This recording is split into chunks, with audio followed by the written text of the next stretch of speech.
একটা আরো কেস হয়েছে আমার আমার উপরে, যার হিয়ারিং আছে বেলের জন্য 3 তারিখ বাংশাল কোর্টে। আর বাংশাল কোর্টে এরা দেখুন 2 দিন আগে থেকে কি করছে। ইনি হলেন उमर अवैस। सभी फ्रेंड से रिक्वेस्ट है कि 3 अक्टूबर 2024 को 11:30 बजे में बड़ी तादाद में बंशाल कोर्ट में पहुंचे उमर अवैस। देखो कि my client along with the affirmation Farhad Hakim has signed your death sentence. মহিলা নেত্রী যদি নাম দিয়ে, নিজের নাম দিয়ে যদি আমাকে ডেফেমেশন নোটিশ পাঠিয়েছে, তাহলে এই নোটিশ ভিতরে ফরহাদ হাকিম কোথায় থেকে আসলো? আমি আগে তখন দুটো মেয়ে যারা জিন্স পরে আর টি শার্ট পরে একটা মলে ঢুকলো, ওকে মলেস্ট করেছে, ওকে মারপিটাই করেছে, ওকে ডিফেম করেছে যে তুমি এই জামাটা পরতে পারবে না, তোমাকে হিজাব পরতে হবে। একদম বাংলাদেশ আর বাংলাদেশ থাকলো না ভাই, আমার মার্ডার করাবে ফরহাদ হাকিম, সেটা আমি বুঝে গেছি। এই যে টেররিস্ট অর্গানাইজেশন আছে বাংলাদেশে, তারাই ইচ্ছা করে শেখ হাসিনাকে বের করে দিল, আর এখন পুরো বাংলাদেশকে একদম পাকিস্তান 2.0 বানানোর চেষ্টা করছে।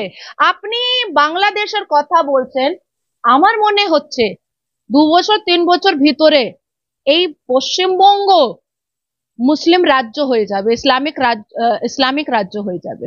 এবার বাংলাদেশে মৌলানা মামুনুল হক রীতিমতো তিনি হিন্দু সমাজের যারা রয়েছেন তাদেরকে বলছেন, আলকাতরা লাগাতে বলিনি আমি, হিজাব পরার বয়ান দিচ্ছেন, বলছেন মুসলিম রাষ্ট্রে থাকতে গেলে হিজাব পরে থাকতে হবে, আমি আলকাতরা গায়ে লাগাতে বলিনি। কি ধরনের কথা? এই মুহূর্তে আমার সঙ্গে রয়েছেন বিজেপি নেত্রী নাজিয়া এলাহি খান, কথা বলবো দিদির সাথে। দিদি কি? নমস্কার, জয় জগন্নাথ, হর হর মহাদেব। হ্যাঁ দেখুন, ওই ছাত্র যা আন্দোলন ছিল সেটা তো ছাত্র আন্দোলন কখনো ছিল না, সেটা তো একটা ফেক ফ্যাব্রিকেট ছাত্র মুক্তা নিয়ে একটা আন্দোলন বাংলাদেশে স্টার্ট হয়েছিল, কিন্তু পিছনে যা ছিল জামাতে ইসলামী ছিল। আজকে আপনি দেখুন মোহাম্মদ ইউনুস যা এখন পার্ট টাইম টেম্পোরারি যা ওখানে ওয়াজিরে আজম হয়েছেন, তাকে আমেরিকাতে যা কোয়াডে মিটিং হলো, সামিট হলো আমেরিকাতে, ওখানে পেপারটা ফেলে ফেলে সবাই হিন্দুরা মারলো, মুসলমানরাও মেরেছে আমেরিকাতে মোহাম্মদ ইউনুসকে। কেন মেরেছে? কে মোহাম্মদ ইউনুস ইচ্ছা করে জামাতে ইসলামীকে, আল কায়দাকে, পাকিস্তানকে ইনভলভ করে পুরো বাংলাদেশি যা সিভিলাইজেশন ছিল, যা সভ্যতা ছিল, যা শেখ হাসিনা ওখানে একটা পিস লাভিং যা এনভায়রনমেন্ট রেডি করেছিলেন, সেটা সব বরবাদ হয়ে গেছে। আজকে আপনি দেখুন পাকিস্তানে মসজিদ ভিতরে রেপ হয়, ইমামবাড়া ভাঙা যায়, শিয়া কখনো বেরোতে পারে না, হিন্দুরা যা 23% ছিল 1948-এ, সেটা এখন 1% হয়ে গেছে। পাকিস্তানি ইসলামিক দেশে মুসলমানরা মিলে মিলে পুরো হিন্দুদেরকে শেষ করে দিল, কনভার্ট করে দিল। এরপরে কি করছে? এরপরে শিয়াকে মারছে, এরপরে দেওবন্দিকে মারছে, এরপরে ওয়াহাবিকে মারছে। কিছুদিন আগে আমরা দেখেছি ঢাকাতে একটা বড় মসজিদের ভিতরে 72 ফিরকা মিলে মুসলমানকে জুতা, চপ্পল, লাত, ঢেলা আর বাঁশ দিয়ে মেরেছে। আমি টুইটও করেছি, ওই টুইটটা উঠিয়ে ন্যাশনাল নিউজ খুব বড় ব্যাপার করে একটা নিউজও বানিয়েছিল যে আজকে একদম সেম কন্ডিশন যা পাকিস্তানে ছিল, মুসলমান মারছে, মুসলমান মার খাচ্ছে, মুসলমান রেপ করছে, মুসলমান মহিলাকে রেপ করছে, মৌলানা সাহেব রেপ করছে, মসজিদের ভিতরে রেপ করছে। যা ভাবে পাকিস্তানে হচ্ছে তাই ভাবে এখন বাংলাদেশেও দৃশ্যটা দেখা গেল। কেন এই মসজিদের ভিতরে মুসলমান আপস নিজের কেন লড়াই করলো, চপ্পল জুতা কেন মারলো নিজেরকে? ইমাম বানানোর জন্য। কোন ইমাম হবে তার জন্য জুতা চপ্পল মেরেছে। দেখুন হিজাবকে নিয়ে আমাদের ভারতের ভিতরে মুস্কান একটা বড় আন্দোলন ছেড়েছিল, মনে আছে? তারপরে মুস্কানের পক্ষে কারা কারা সামনে এসেছিল? আল কায়দা টেররিস্ট অর্গানাইজেশন মুস্কানের পক্ষে সামনে এসেছিল। তারপরে জানা গেল যে এই যা হেজাবের আন্দোলন, হেজাবের পক্ষে যা সর্বোচ্চ ন্যায়পালিকা যা মুস্কান গিয়েছিল, তারা মেম্বার ছিল আল কায়দার টেররিস্ট অর্গানাইজেশন।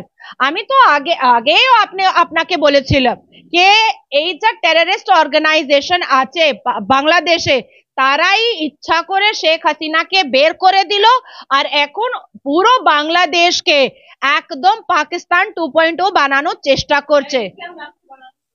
না, হয়ে গেছে, এবার হয়ে গেছে, কিন্তু একটা হচ্ছে ইসলাম রাষ্ট্র, আরব মতন, খুব রিফর্ম, খুব এডুকেটেড।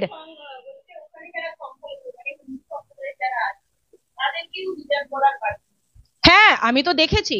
আমি যখন বাংলাদেশ নিউজ চ্যানেল উপরে বসলাম 15 দিন আগে, তখন দুটো মেয়ে যারা জিন্স পরে আর টি শার্ট পরে একটা মলে ঢুকলো, ওকে মলেস্ট করেছে, ওকে মারপিটাই করেছে, ওকে ডিফেম করেছে যে তুমি এই জামাটা পরতে পারবে না, তোমাকে হিজাব পরতে হবে।